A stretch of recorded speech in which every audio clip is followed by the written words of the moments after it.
good. How's Innsbruck? Good. I really like it here. Yeah, it's your favorite place, right? Yeah, one of them for sure. Nice. Listen, we have so many questions. It's crazy. No. No, way too many. Yeah, way too many. We got like 120. I was like, I'm gonna post this on my story, and then I was like, maybe I should just post one of them, or else it's gonna be like too much. But that's good. That's really good. I mean, obviously we won't have time to go through 120 questions. That's not going to happen. So we have to make a sort of a choice between all the great questions. Well, honestly, some of them were quite similar. So obviously, but I mean, since we talked last time, last year. Yeah. Did you guys ever post that? No. No. He was thinking about posting it, but yeah, since it's changed so much since then, it's like, yeah, not. And honestly, we did make a bit of a mess with all the, we tried to be too professional, too many cameras, too many microphones, and it didn't really work out. It would be funny if like you guys asked some of the same questions since they're like a year apart and to see if the answers change. They have quite obviously changed. I remember you talking about having the goal to make, a final in the lead World Cup, and like 3 days later or whatever, you made the finals, and then you made a podium, and that's like... That was after Innsbruck last year, so I had only done, that had just been like my first lead World Cup. Exactly. You were like 9th or something? No, I got like last in semis. I was 9th. Oh, really? Okay. Yeah, in qualifiers I was like around there. Oh, okay. But then my foot slipped. Right. So I think we should like get started with the questions already, because again, but we could say like a presentation for if anyone out there for some reason don't know. I mean, you won this year. Well, last year you won 2 World Cups in Boulder, and you made a bunch of podiums in lead. And this year you have won now 4 World Cup Boulder comps in a row, which is quite amazing. Thank you. It is. I mean, and your consistency was a long time since you were worse than second, feels like. I mean, that's I think my first World Cup. Maringen second. Yeah. Third. That's crazy. So, questions. We have a bunch of questions about how you started and when, and how you came to love climbing and all that. So, so basically, how did you get into rock climbing, and when and where? Yeah, so I was born in Santa Cruz, California, and I grew up there, and I lived like a couple blocks from a climbing gym. And so my family and I, we'd just walk around the town. It was like a pretty small town, and we saw this really tall building, and we were like, well, what's in it, And so I walked in and saw the climbing gym and the walls, and right away I was like, I want to do that. And I was only 4 at the time, and you had to be 6 to climb there. And so my parents were like, if you still remember this when you're 6, we can come back. And I definitely remembered. And so I went there as soon as I turned 6, and then I liked it right away. And I was just going once a week. On Fridays they had kids club. So I'd go there, and then they were like, you should enroll her in competitions. And at the time I was competing in gymnastics already. And so I was a very competitive, young child. And so I was like, I want to do competitions. So I started competing not even a year after. And that was local competitions or regionals? We had a youth league. And then a few months after that, I started competing in USA Climbing. So when I was 7, and that was regionals, divisionals, nationals. And so my first nationals, I only competed in speed climbing. And I was funny, right? And I think I had just turned 7 or something. So I was pretty young. And you liked it from the start, this? Yeah, I loved it. Are you a really competitive person in every field, or is it just climbing? No, it's funny, like I think, or I know I was a lot more competitive when I was younger, in climbing and just like in life. I think I got that from gymnastics because it's so competitive and like all the girls like want to be the best and they're not scared to like tell you, I guess. Just like the atmosphere is like very different than climbing. And yeah, I was very competitive like growing up, like when I would play like board games with my family and just like things like that. I don't remember this, but they say that I would like always change the rules so that I could win. And they let you? I mean, I was like 4 or 5. Okay. Parents are like, you can't do that. And I'm like, watch me. Watch me. You can't stop me. So yeah, I think I was pretty competitive when I was younger. Right. But well, yeah. That kind of went away, at least to that degree, like once I stopped doing gymnastics. And that's like ultimately why I left gymnastics, is because I didn't like how competitive it was. But then again, I guess you don't win 4 World Cups in a row if you're not competitive. Well, you can be competitive in like a good way, you know. Yeah, for sure. Yeah. Like you want to do your best and not like you want to beat a certain person or certain people. Cool. So actually this answered also another question that we had from someone about when you climbed your first national competition. So we'll just skip that one because you did answer that. Speed climbing, yeah.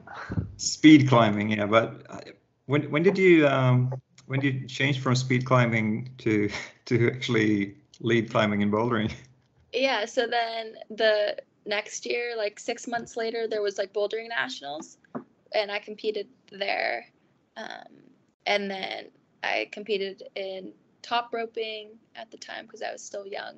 And I've been just doing it since then. Then I started lead climbing. I think once I was like 8 or probably 9, maybe 10. And then I didn't start competing in lead till I was in youth B, so like 13 or 14.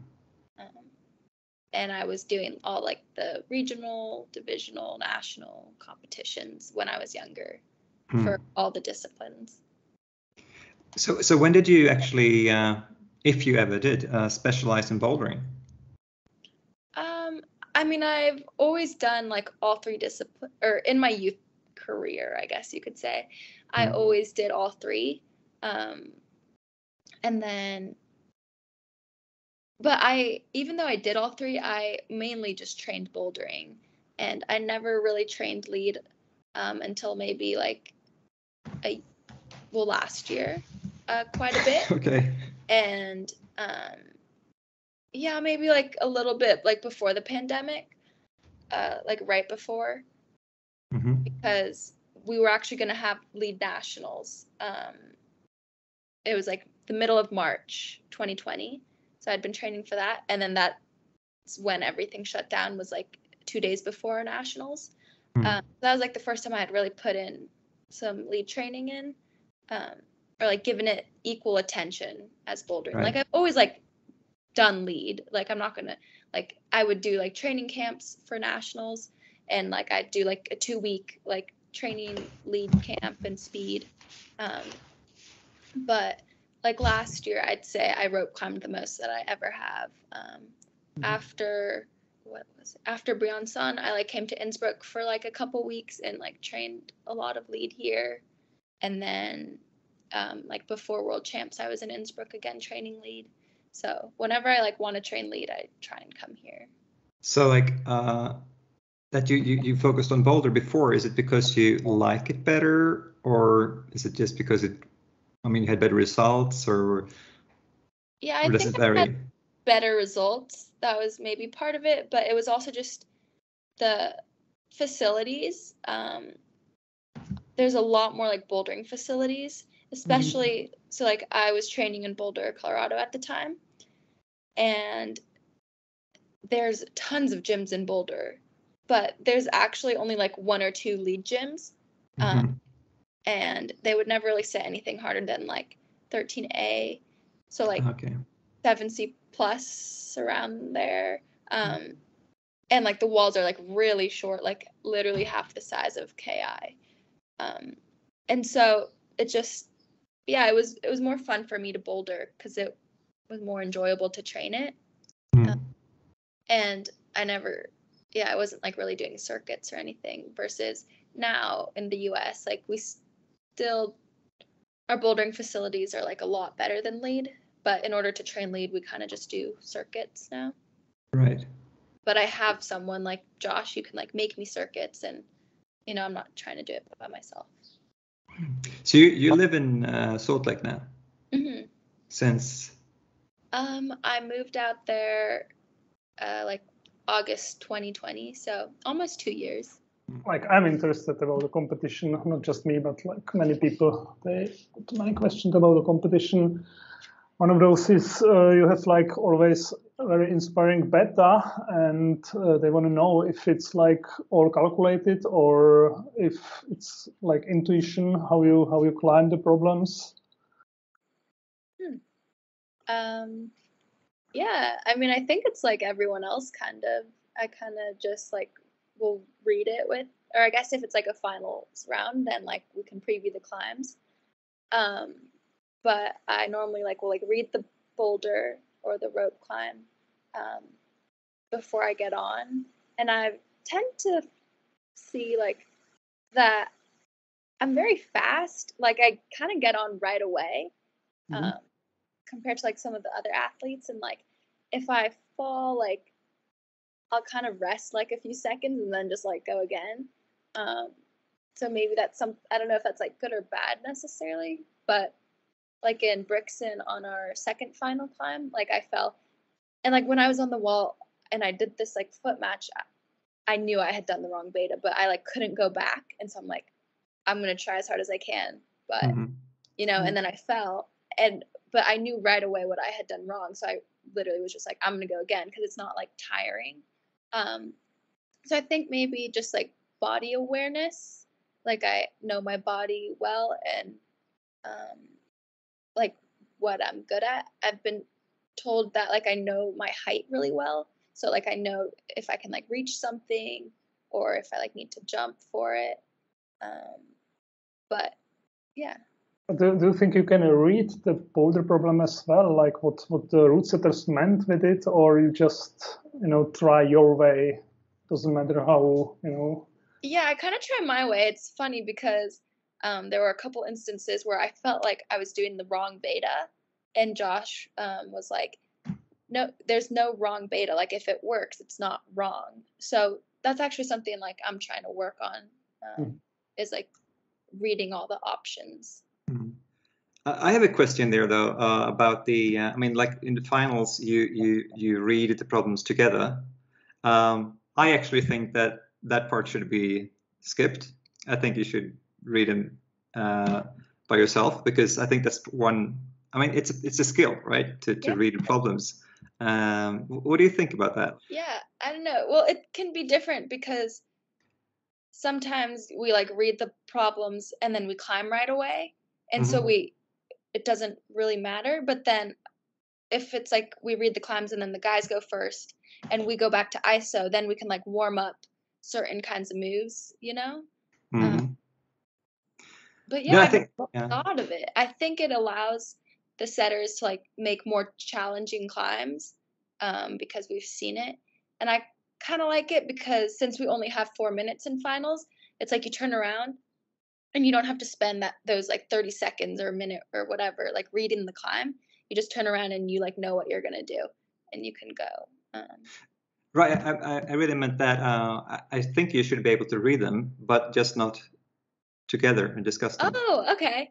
Yeah, that would be interesting because like sometimes, or like even just like at the most recent competition, like I was like, oh, I'm gonna do like this and this and this, and then Miho was like, oh, well, what about this instead? And then I like did what I ended up doing her beta. So it's like if we hadn't shared that, maybe my intuition would have been like, oh, what you were thinking was like crazy and never gonna work. Because when I was on the climb, I was like, wow, I can't believe I was gonna do that. Like that would just never work, And so I think like you'd figure it out, but it's kind of nice just having to read or like getting the opportunity to like read them with other climbers. I think it's a good way to like connect maybe with them. Do you actually change your beta like often when, for example, like now the Miho said you should do differently, like happens that often, or you are mostly like you follow your own beta? Well, sometimes I really don't like know. And so if there's like a move and I have like no idea, then I like ask other people like what they're thinking. That really happens. You have no idea how to, like completely no idea, or I'm trying to think. I remember I came back from ice. It was one of the Salt Lake comps, and it wasn't like no idea. I just had two.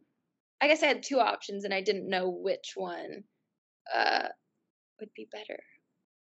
Oh, one of them was the first weekend in Salt Lake, our first climbing finals. We had like these big pink holds, and we had a jump for the first move, and I wasn't sure if I was gonna like do a palm press like this, or if I was gonna do this, or if I was gonna jump and get it as a foot. And I think it ended up going like all three ways, or at least two of those ways.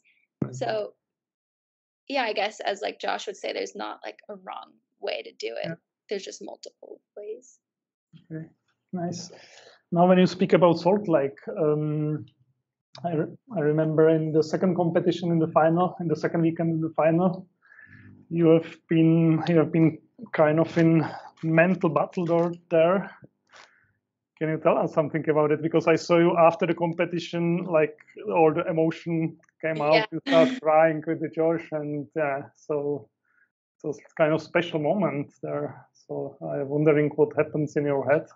Yeah, the second Salt Lake especially was pretty crazy.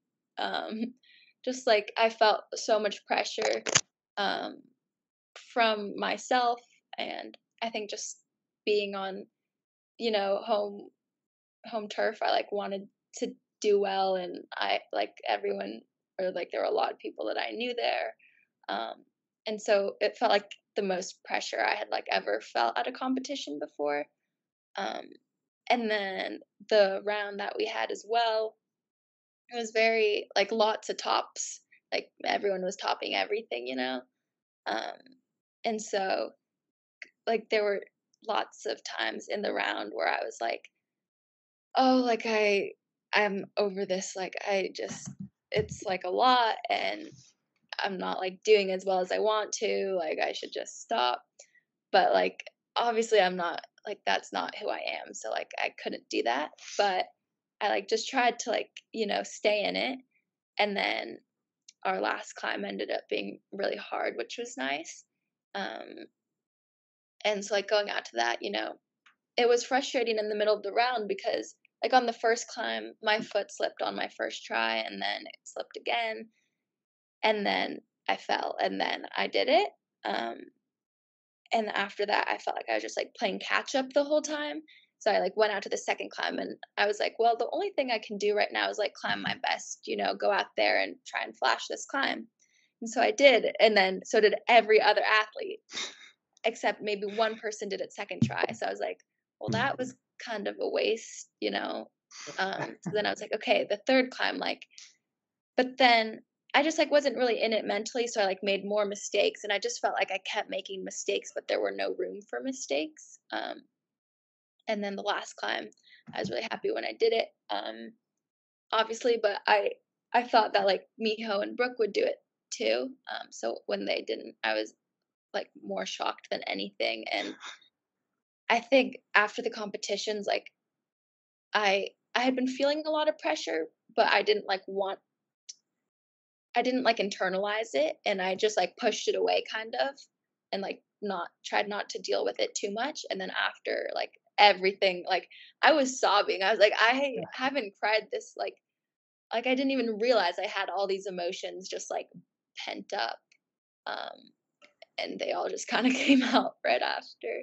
But it's pretty wild how like different comp to comp can feel, because in Brixton I was like, I feel like no pressure at all, and this is just so much fun, versus in Salt Lake, I was like, wow, this is like a lot. Like, I hope not every comp is like this, because that would be really tiring if it was.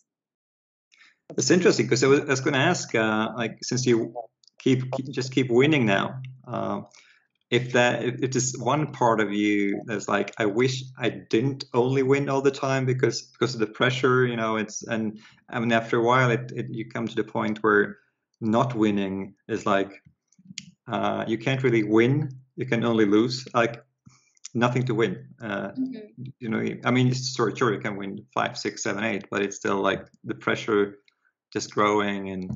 But apparently not then, because I mean, Brixton was the last one and it was not that way. No, it wasn't. And rumor is Janja's gonna be in Innsbruck. So she's gonna be in Innsbruck. Now she has all the pressure and I don't have any. You feel that? Yeah. Yeah. So I think it's kind of crazy just to like, I was just thinking like, if to be in her shoes or to be in the shoes of someone like that, you know, like that must be like a lot of pressure to like have to always deal with like people expecting you to like do well. And I think it can like definitely take a toll. So I was very happy that in like Brixton, it, you know, I didn't feel that at all. Nice, because that's also questions that we got about Janja, like how it feels for you now that Janja is coming back in Innsbruck. If it's like a good feeling, or if you're nervous about it, or like, but yeah. No, I'm excited because I think that'll also mean like harder boulders. That's actually another question that I was going to ask, that how you feel, but it's not my question. It's from Instagram. How you feel? I mean, you flash so many problems. There are a lot of flashes, especially in the female group. And if you wish the problems were harder and tested a wider set of skills, basically. Yeah, I mean, I always think harder is better. Like in Meiringen, I think those were the hardest boulders that we've seen all year, and last year those were the hardest boulders as well. And they do like a great job testing like everything. And I think this year, like Andrea got third, and like she only had one top, you know. And so I think it's cool to, you know, you don't have to do 3 climbs to be on the podium, you know. And then there was still Janja who had like 4, but then I think I had like 3 and Andrea had 1 and Jan had 1 and some people had 0 maybe. So it's like you get a wider range versus, you know, in Salt Lake when you have like 4 people doing 3 climbs and 1 person doing 4. I don't like that quite as much. I think it's good like every once in a while, maybe, you know, because it is like when there's a round like that, you are being tested more like on your mental ability and like your ability to execute. But I feel like we've been tested on that enough, and like now let's test like strength wise, you know. I hope the route setters are listening, because I think it's a way better way more interesting to watch a competition where it's not about not making mistakes. Like like flash rounds, I don't like it. Well, even in qualifiers, like in Brixton and in Salt Lake, you needed like 4 tops to make it to semis. And then looked at in Seoul, you needed 1 top to make semis. So that's like kind of crazy too. Just like I would prefer the 1 top over the 4. And with us, I think. Definitely. I think most people would, but when you have easier climbs, it does allow like other people to perform better. And so I think that's like good to do every once in a while.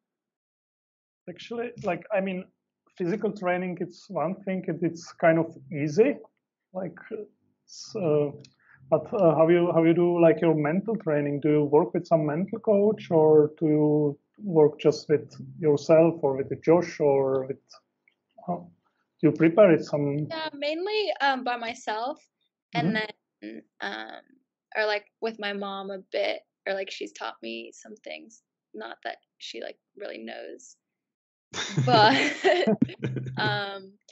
and I met with like a sports psych a couple times. I started working with him right before the season started this year, and then of course like I can talk to Josh or friends and stuff. I feel like our team really likes to talk about like the mental side of climbing, and like sometimes we'll have really good discussions because it's interesting to see like what works for other people and hear how other people like cope with pressure and performing, and everyone kind of has like a different routine, so it's like finding what works best for you because I could like maybe meditating works well for some people and really not well for other people. So I think a lot of it's just like trial and error and like finding what works for you. What works for you then? I can't say that. No. I don't know. I think just reminding myself that like at the end of the day, it's like just a competition, and I'm there for like so much more. It's about like the experience and about getting to like travel and like be with the team and just like being grateful to like have this opportunity to be in like a new country with the people who I love and doing what I love. Nice.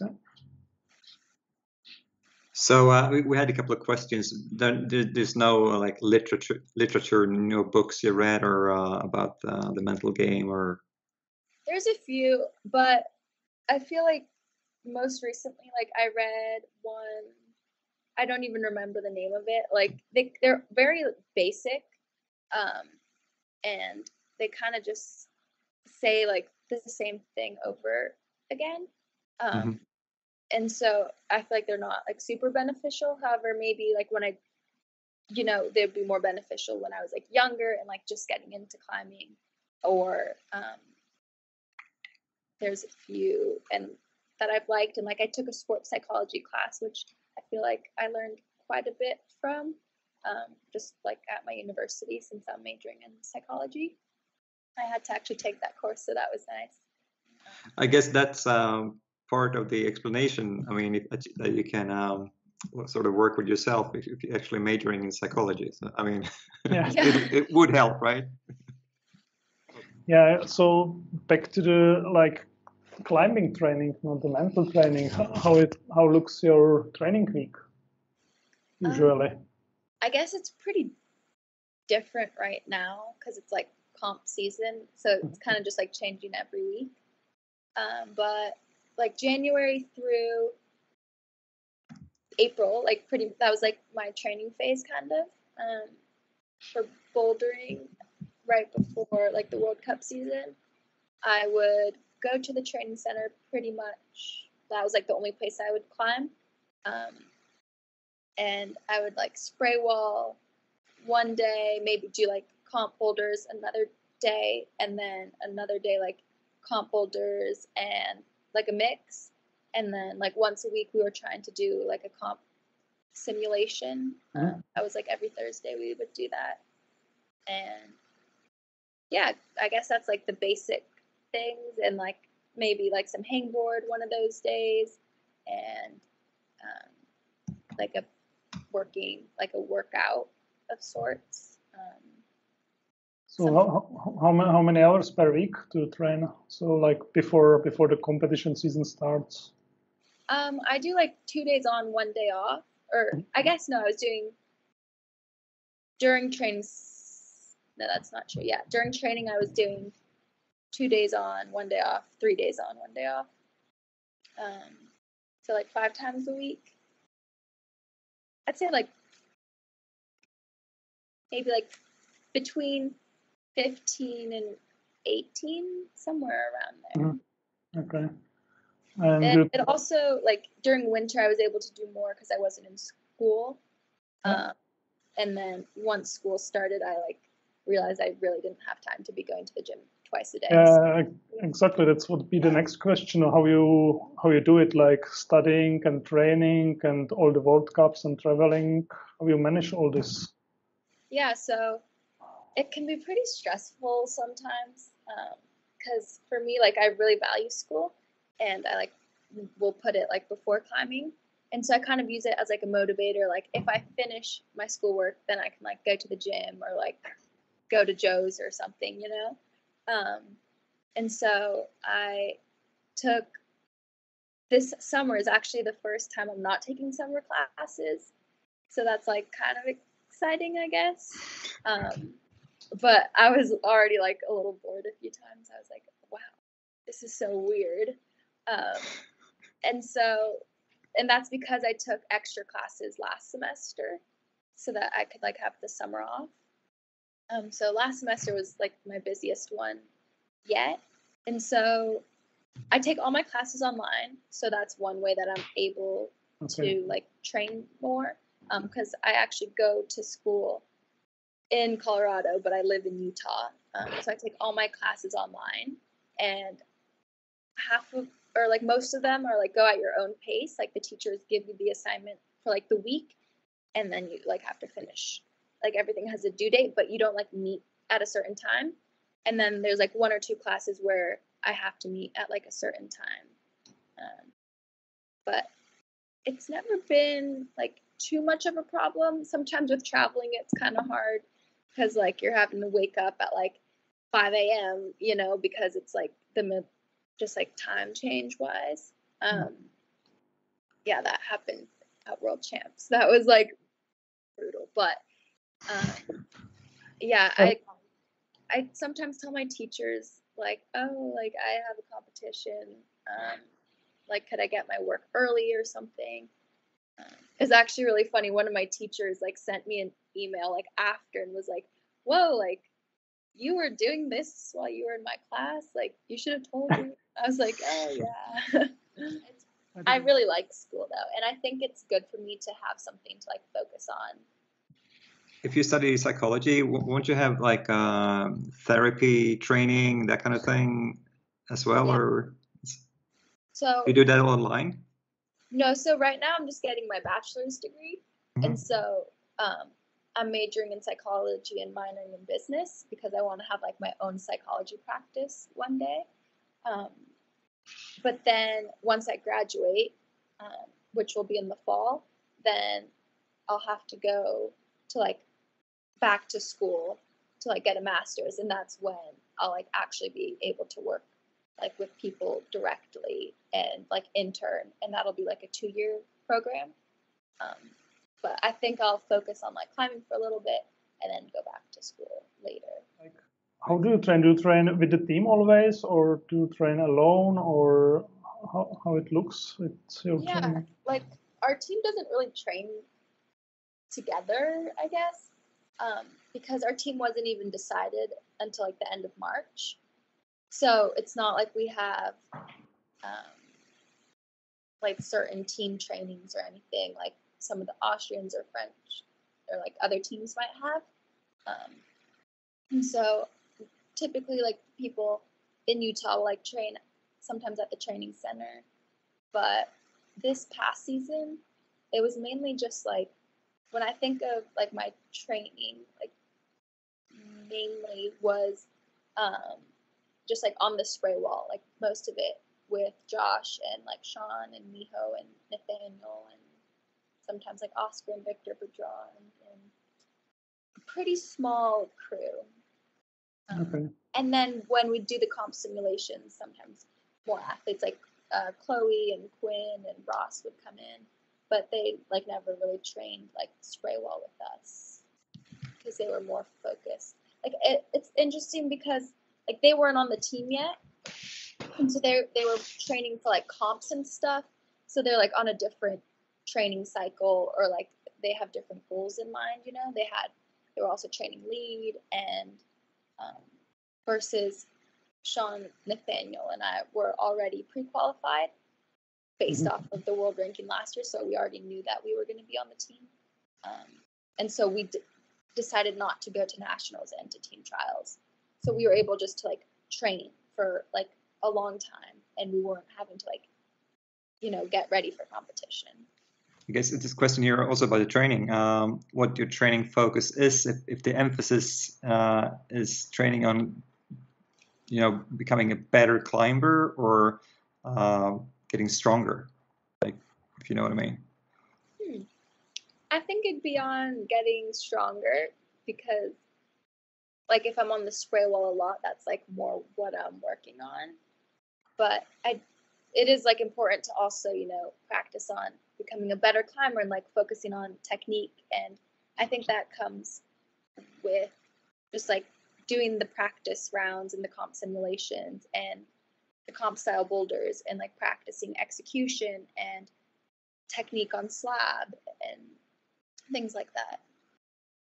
So I'd say like both important, but I think I've focused more on becoming stronger, especially when I was in that like big training phase. About that, also, this is not a question from Instagram, but and let's hope the route sitters aren't listening, or let's hope they do. I don't know. What are your weaknesses? Do you have any? Yeah. No, I guess, there's always things to like improve on. And I guess what I'm working on like the most right now would be like big jumps and things like that. And what's your favorite kind of climbing, boulder boulder problems, like slabs or steep? Like a steep, like pinchy or crimpy climb, I'd say. Just like raw, like power. Raw power. Yeah, let's really hope, like we mentioned before, that let's hope we get to see more like power-oriented, really hard climbs for you like guys. In Salt Lake, like the fourth climb was nice, just like you get to like try really hard. And there were some nice ones in Innsbruck, or like I remember Meiringen last year in finals, our first climb was just like these little like yellow like crimp pinches, and I didn't do the boulder, and it was sick. Like it was just like you got to try like as hard as you could, and so I think more just like climbs like that where you know what the beta is, there's no jumps, it's straightforward, it's just like how hard can you try, and like who's the strongest. So what was your favorite competition till now, like boulder competition? This year? Yeah, this year. I'd say either Brixton or Korea.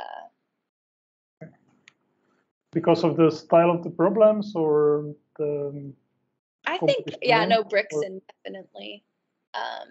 I really like Italy a lot, and so I think just like I really enjoyed the atmosphere, and it felt super like chill and laid back, and I think I was in a really good place like mentally too. Like I didn't, I felt like the least pressure I had like all year, so I was just able to like enjoy it more, and just like climb to climb and climb because I love it. And yeah, it was very nice, and I enjoyed like the walls and like this. I really liked the style of like the boulders in general. Some could have been like harder for sure, but like the style itself was really nice. So that was the best competition, the nicest maybe. But which competition did you learn the most from? Definitely the second Salt Lake City World Cup. I think I learned a lot about like mentally what I can do, and like what I should do, and what like how to stay present. And I think I learned a lot about my mind there. But in like all the competitions, I always learn like something new, like something I want to work on. There's never like a competition that's just perfect, or you like come out of it and you're like, great, like there's nothing I want to like get better at. There's always, or at least for me, like even if, you do all the boulders and you win, there's like still something that you like want to do better. Do you watch the competitions after? Yeah. And do you watch just yourself or other climbers as well? No, other climbers. Okay. Because I think I can learn a lot from other people. And about learning, I have a question here again from the Instagram. What's the best or most memorable coaching advice you have ever received? I guess the first thing that comes to mind was, I haven't thought of that recently, was Moscow World Championships, or Youth World Championships. I don't even remember what year that was, but I had just had like a really horrible round, and I don't even remember what the advice was, but it was like something cheesy about like, not giving up, and like how, there's always next year, and at the end of the day, like, it is just a competition, like the person, even if I had like high goals, like I guess in the moment I felt like, oh, like I worked so hard for nothing, I didn't accomplish my goal. And it was just like, no, like you worked really hard, and you became a better climber, you evolved, you learned more about yourself, and don't just focus on the competition only. Like, yeah, maybe you didn't accomplish your goal, but you're a better person now, and there's always going to be another competition. Something along those lines. That sounds like a good advice, even if it wasn't exactly what it was. But But yeah, I think that's we have a bunch of the questions about your smiling on the stage all the time. So is it on the purpose to cheer yourself up, or is it? No, you are it's smiling all like, the time. It kind of just happens, and like some comps, I think I smile like more than others. Like if I'm enjoying it more, because watching like some of the replays in Salt Lake, I looked like quite a bit serious. I think that's probably just like stressed out a bit and things like that. But when I'm on the wall, I don't know. Like I remember in Vilar, I smiled once because, I like was honestly just in shock that I was in a final in lead. And I like, it was everything like I had ever wanted, it was like all coming true. And I was just like on the wall, and I was just like soaking it all in. And then after that, I kind of just like kept doing it, I guess. Maybe it just like became a habit, But I think every time I like go out to compete, I'm just like really happy to like be there and to like be able to, I mean, when I was younger, I always was like, I want to be on the US team and like travel the world and, get to compete. And so every time I do, it's kind of like, oh, okay, like, I'm living the dream that my younger self had. Like, how can I not be happy, like, regardless of the outcome, So like you say yourself, you're living the dream that you had, but what is your dream now? I mean, you won the World Championships, you won a bunch of World Cups. Well, you haven't won a lead World Cup yet. Like, so that's, I guess it's on the list. But yeah, what are your goals for the near future? Yeah, I guess I want to like, I have no idea how lead is going to go this year. And like my lead goal for the year is like to make podium for the overall like season. And I guess that's my last goal had been to like do the same for bouldering. So like now that that season's coming to an end, it'll be more of a focus on lead. But I think like my biggest goal is just like to continue to like become a better lead climber, because I have spent a lot more time like bouldering like throughout my life, and so I just want to like invest more time into lead. And I do plan on doing that like in August. I think I'm going to spend like all of August like here in Innsbruck, just like lead climbing, and maybe go to like Sayus for a bit. So just like getting to work on lead and like becoming better would be like my biggest goal for this year. Okay, sounds good. You mentioned Sayus. Do you have any? This is a question as well. Do you have any outdoor projects? Not currently. I mean, I have like some climbs that I like want to try. Like Grand Illusion, I think would be cool to try because it's like 20 minutes from my house. But I haven't been on that climb since last year. So you have tried it? Yeah, I tried it. I did like the stand, I guess, last year, and then I tried like the bottom sections one day, and then it was the Salt Lake World Cups, and then that was the end of that. Then it got really busy. Right. But I think it would be cool to try it like in September, especially after like I have more like fitness, like lead and like power endurance.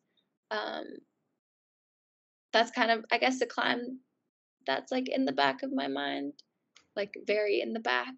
But like it would be cool to try, but it also just seems like so hard. And like I have seen like, you know, I know quite a bit of people who have spent like so many sessions there, and it just seems like it kind of like defeats you, you know. It's it, a like, long climb. Yeah, it like the people who try it like become kind of obsessed with it, and like I don't know if I have time for that. With like, but you feel there's a risk that if you start trying it, you're gonna be obsessed? Maybe. I'm also scared I'm gonna like hurt myself because it's so intense on the biceps that like I remember even after just like doing the stand and like working the bottom a bit, like I would get really sore. So like maybe if I did it more, then like that would go away, but who knows? So we need to move into the Natalia as a person questions. Yeah. So starting off easy by describing yourself with 3 words. I'd say happy, ambitious, and caring. Yeah, that's from Instagram as well. Are you single? No. No? Good. Who has been your greatest inspiration in climbing? It's the next one. Chris Sharma, for sure. Like growing up, because I'm from Santa Cruz and he's from Santa Cruz too. Yeah. About fans, like what have been your favorite moments with fans, and are you sometimes nervous when you're surrounded by fans? No, I don't think I'm nervous. Korea was pretty wild though. Like the fans there are like big fans. And so like security like kept coming up to us and they were like, "Are you guys okay?" And like Brooke and I were like, "Yeah, like we're fine." But sometimes like especially in between like semis and finals, like you want to just like go rest, you know? And there's like a lot of people wanting things like photos or signatures. So like that can be, I guess that's like the hardest part, because it's like I don't want to be like rude and say no, but I also like am in like the middle of competing, so it's like I need to like do what's best for me as well. But like after the competition, I think it's really fun. Like I was there for men's the day after in Brixton, and like so many people were like, "Can you sign this?" Like, yeah, like I have nowhere better to be. Like, sure. Like it's kind of funny just because you know I remember being like that, going up to Shauna and Yanya and Akio, you know. So yeah, but it was kind of crazy in Brixton. So many fans. I haven't. I mean, I wasn't to Korea. I wasn't there, but I haven't seen that kind of thing really before. Where so many. Korea was, I think, even more. And it was funny too because it was all adults in Korea. Oh, really?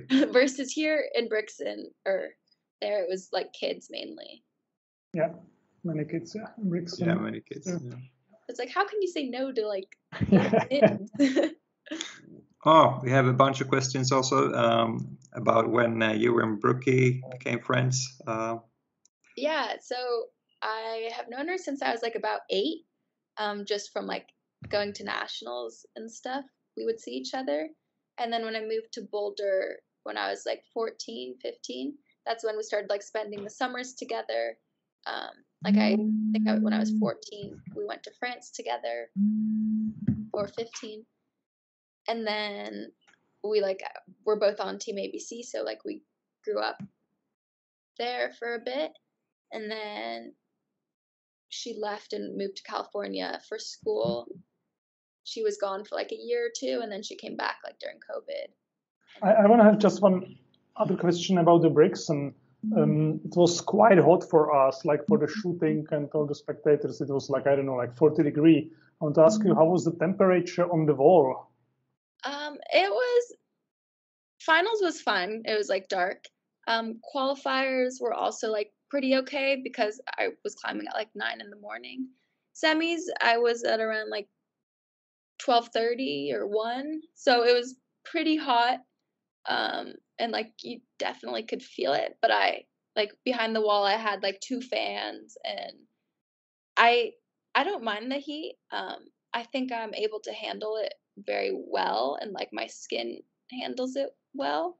And so it's almost like an advantage for me when it's hotter because I'm not like affected a lot, and I think other people get affected a lot more.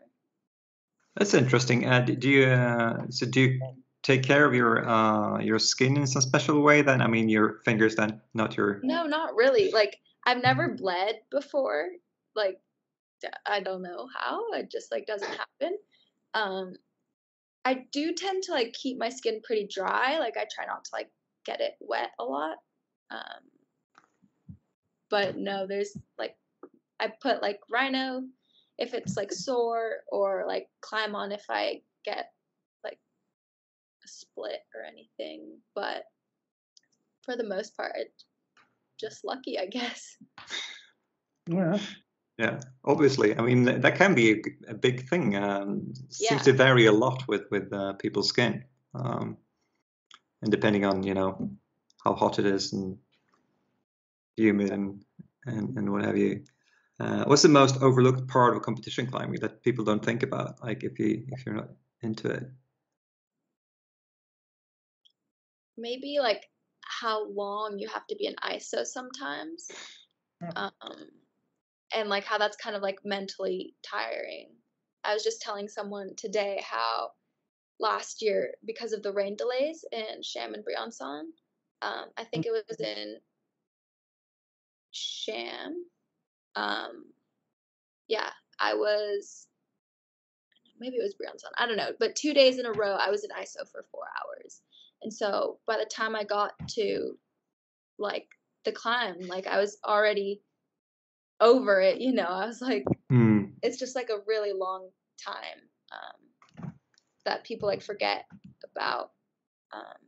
And even just like, semifinals, you're in there for a while normally. And so it's just like having to like deal with that like mentally. Yeah. So how do you spend time actually there? Sorry. Sometimes I'll like talk to other people normally. And yeah, and Brooks and I started warming up like too early because I was impatient. And so I told Josh, I was like, in Innsbruck, don't let me warm up too early. Because I was just kind of bored. But just gonna say, I talked to a friend of mine yesterday who was competing at the ARCO World Championships. I think it was like in 2010 or something. And then it was like super hot, and they were 13 hours in ISO. 4 seems like nothing. Wow. Yeah. But I mean, he didn't have a ranking, so that's what happens, I guess. Like, that's crazy. I have a question actually, which I came up with now. How do you celebrate your victories? Like, do you go out partying hard, or what do you do? No, I am not much of a partier, but normally like the team will just like go out for dinner after if places are still open. Yeah. No, we normally just like go out to dinner and get some nice dessert or something, hang out like as a team. And yeah, when I'm at home, like I'll go out and celebrate like with my parents. They were in Salt Lake, or with my boyfriend or something. Nice. Do you miss home a lot when you're away? I mean, you're gonna be away now for what, 3 months? Yeah, around then. Around that much. Yeah. No, not really. Like I love it here, like especially in Innsbruck. And just like I love traveling, so I don't miss home too much. And like I think the part I love the most about home is like the people and the climbing there. But when I'm traveling, like I have all the people, you know, with me, or not all, but like most of them. And I'm climbing, so I'm happy. And yeah, like this year my parents are gonna come to some of the competitions in Europe, which I'm excited about. So that'll be really fun. I think that's good. I mean, we have there was a lot of questions, a lot of good answers, and I'm sure in a year we could do this again, and probably. And this time I can promise you we will actually post it as well. So you guys be in Innsbruck, both of you? Yes. Yep. Great. Yeah, it's going to be hectic. It's going to be crazy. So many people registered. Yeah, it's a big one. Yeah. And it's a tight schedule, and I know the weather looks kind of rainy. Hopefully it's okay. Exactly, but it will be fun. For sure. So thank you very much. Yeah. Thank you so much. See you in Innsbruck, and keep enjoying it, which you apparently do, since it's your favorite place in the world. So sounds good. Well, sweet. Have a nice night. Enjoy your time, and thank you. Thank you again. Bye bye. Bye bye.